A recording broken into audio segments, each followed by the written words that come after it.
রাসূলুল্লাহ বলছেন, আউয়ালু মা ইউরফাউ মিন হাযিহিল উম্মাতে আল খুশুউ।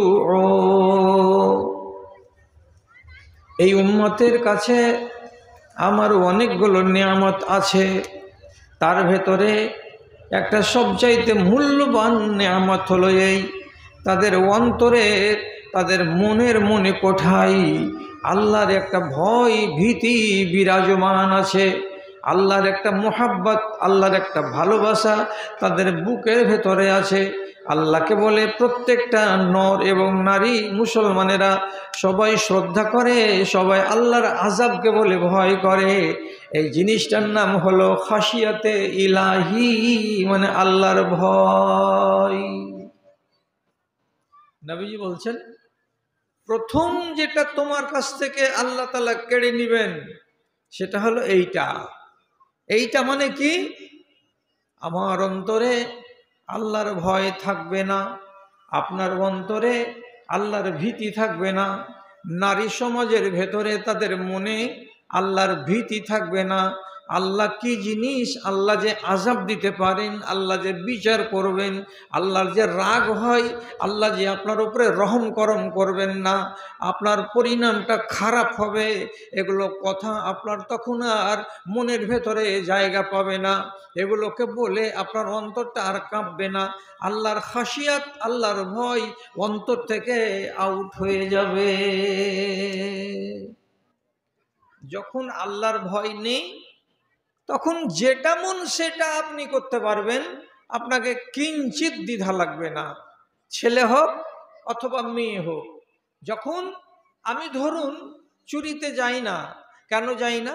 তো আল্লাহ দেখতে পাবেন, আল্লাহ তাআলা দেখে নিলে আযাব দিবেন, এই ভয়ে আমি চুরি করতে যাই না।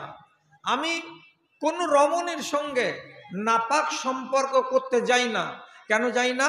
আল্লাহ তাআলা জানতে পারবেন, তিনি নারাজ হবেন, তিনি আমার তকদিরকে বদলে দেবেন, আমার আখেরাত বরবাদ হবে। অতএব আল্লাহর ভয়ে আমি ও কাজে যাই না।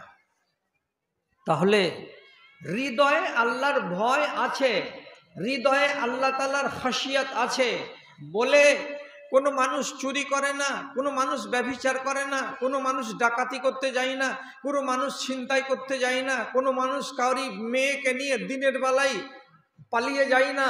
এইসব অন্যায় কাজগুলো থেকে নিজেকে বাঁচিয়ে রাখে কিসের দৌলতে?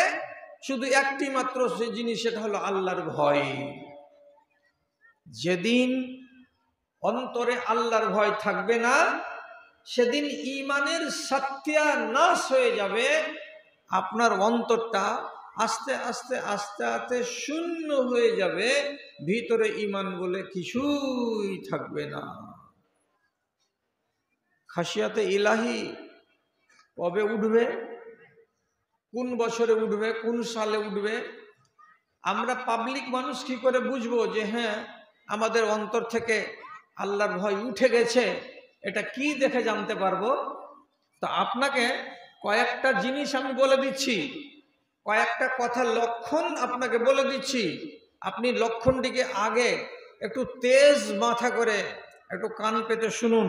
এই লক্ষণগুলো যেদিন দেখতে পাওয়া যাবে দেশে, সেদিন আপনি মনে মনে ভাববেন যে আমাদের অন্তর থেকে আল্লাহর ভীতি পালিয়ে গেছে। কি কি? এক নম্বর, নবীজি বলছেন, লা ইয়ারিফুনা মারুফান ওয়া লা ইনকিরুনা মুনকারা। দেশের মাটিতে হাজার হাজার লক্ষ লক্ষ নওজোয়ান পয়দা হবে। সেই নওজোয়ানগুলো কীরকম হবে? নবীজি বলছেন, কোনটা ভালো কাজ তারা বুঝবে না, কোনটা মন্দ কাজ তারা বুঝবে না। এটা মন্দ কাজ, এটা করিস না রে, এ কথা বলে ওখান থেকে সরবে না। এটা ভালো কাজ, চলো সবাই মিলে করি বলে তারা আগ্রহ দেখাবে না। সেই যুগের যুবক সমাজেরা কোনটা ভালো কাজ এবং কোনটা মন্দ কাজ এরা কিছুই বুঝতে পারবে না।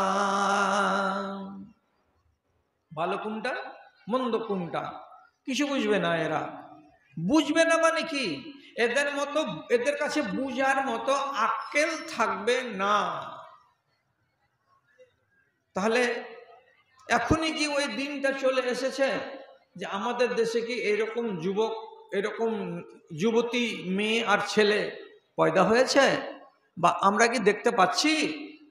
তাহলে এবার আপনাকে উদাহরণ দিয়ে বলছি, কি যদি আপনার গ্রামের মধ্য দিয়ে একটা আইসক্রিমওয়ালা কিংবা একটা বদলাওয়ালা কিংবা একটা ঠেলাওয়ালা কিংবা কোন একটা হকার চলে যাচ্ছে সামান নিয়ে, তো যাওয়ার কালে ওর গাড়ি থেকে মাইকে গান বাজছে। কি গান?